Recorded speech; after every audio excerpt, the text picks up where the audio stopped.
Na sajtu Otkrivanje digitalnog imamo link ka liveboardu, ili ovde imamo ili ovde. Kada odemo na ovaj link, potrebno je prvo ulogovati se sa svojim Gmailom.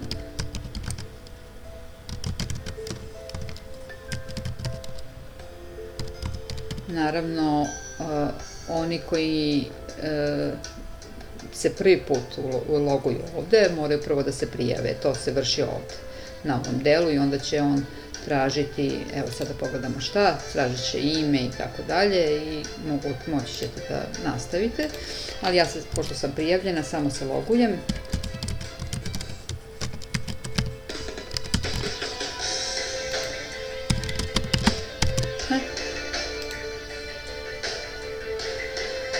I sad mogu da napravim novi crtež od nekog postojećeg PDF-a. Mogu da se prijavim kodom na neki crtež, neko mi pošalje kod, vi ćete sad dobiti tokom ovog seminara kod, i na osnovu, tu ćete ukucati taj kod na ovom delu, i tako ćete moći da se priključite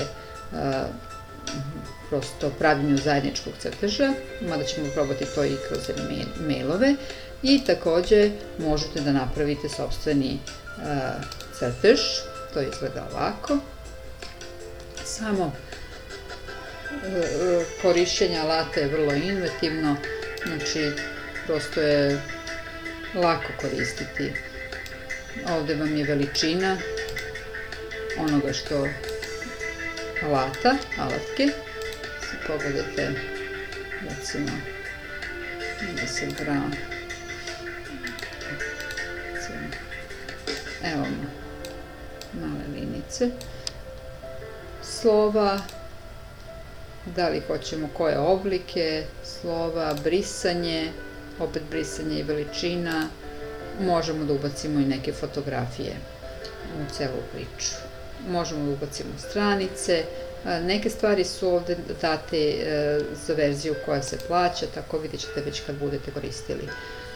Vrlo jednostavno. Dakle, deci pokažemo bukvalno samo ovu alatku, olovku sa veličinama ovim ovde, i to je za njih sasvim dovoljno. Naravno, treba da pokažemo i gumicu. Vodite računa da ne pritisnete ovo ovde dugme, da obrišete celu stranicu. Ako vam se to ipak desi, imate mogućnost da vratite potez. Uvek imate mogućnost, znači ovo je mogućnost da se vrati potez. Eto, to bi bilo u najkraćem kako se koristi ovaj alat. Kako se deli?